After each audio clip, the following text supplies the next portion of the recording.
Welcome to This Explainer. Today, we're taking the dense geological history of the Indian subcontinent and translating it into an absolute epic, a story of planetary scale action. You know, the surface of our planet hasn't always looked the way it does right now. In fact, when we look closely at the geological structure and the physiography of India, what we uncover is this incredibly dramatic history. We're talking moving land masses and just unimaginably powerful natural forces. Okay, let's just dive right in by shattering everything you thought you knew about geography. I've got a massive, literally continent-shifting question for you. Was India always north of the equator? Now, I know it sounds a bit like science fiction, right? But the reality is millions of years ago, the land beneath what we now call modern-day India was not only situated way south of the equator, but it was actually much larger and physically locked onto the Australian plate. To keep our bearings on this huge journey, we're going to follow a quick roadmap. We'll start with a subcontinent on the move.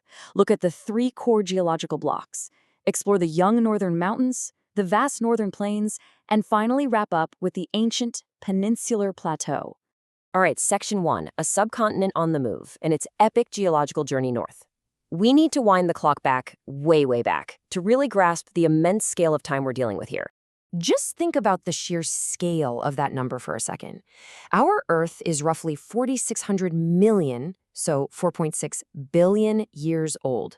And over these incredibly long eons, endless forces from deep down inside the Earth, those are your endogenic forces, along with surface forces, have been continuously shaping and reshaping the landforms we stand on.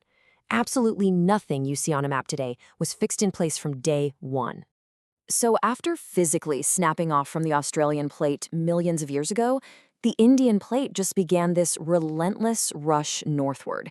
And the absolute craziest takeaway here, this isn't just ancient history.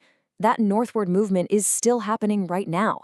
It's got profound consequences on the entire physical environment, literally shifting the ground beneath millions of people as we speak. Moving into Section 2. 3 core geological blocks, the true foundation of India's topography. Because you see, this massive tectonic collision didn't just smash some rocks together at random, it fundamentally organized the entire landscape. We're looking at 3 foundational blocks here: the peninsular block, the Himalayas along with the other peninsular mountains, and the Indo-Ganga-Brahmaputra plain. Grasping these 3 distinct regions, the ancient plateau, the young mountains, and those massive plains, is the absolute key to understanding the geography of the whole region. They are, essentially, the geological skeleton of the subcontinent. Just look at the incredible spatial diversity here. It's striking, isn't it? The varying elevations and textures on the map show exactly where those ancient forces carved out modern physical boundaries.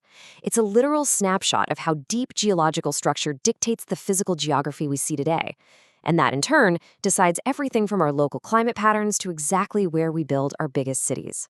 Now, what's genuinely fascinating here is the sheer contrast between different parts of the subcontinent. Down south, the peninsular block is rigid, it's stable, and it's incredibly ancient, mostly built out of tough gneisses and granites.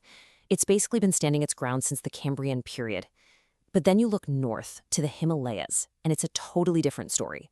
They're young, they're structurally weak and flexible, and they're completely tectonic in origin, meaning they're actively being shaped and altered by the Earth's movements right this second. Which brings us perfectly to Section 3, the young northern mountains, focusing on their tectonic origins and those youthful rivers. Let's see how all this pressure builds into those towering northern borders. Standing there almost like an impenetrable wall, the Himalayas are, well, they're truly breathtaking. They stretch roughly 2,500 kilometers from east to west, acting as this massive physical barrier. But it's way more than just a wall of rock.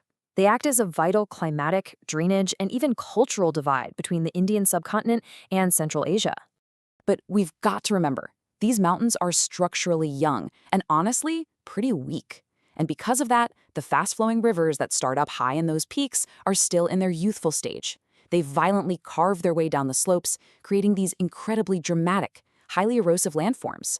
A prime example is a gorge, which is basically just a very deep, super narrow valley with steep rocky sides.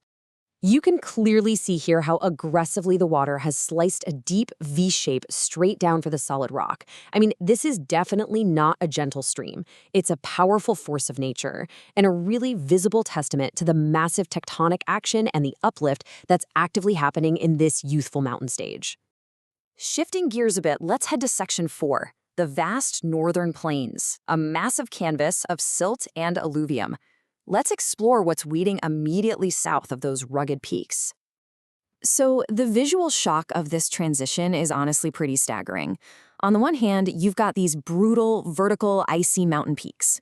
But right below them, you drop straight down into flat, incredibly fertile agricultural lowlands where you can literally see crops thriving in standing water.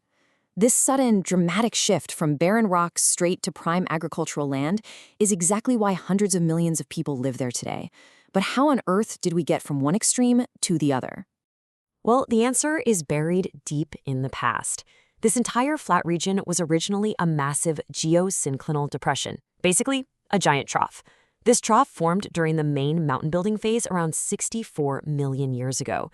Over the millions of years that followed, those youthful, aggressive rivers we just talked about systematically washed sediments, debris, and alluvium straight down from the Himalayas.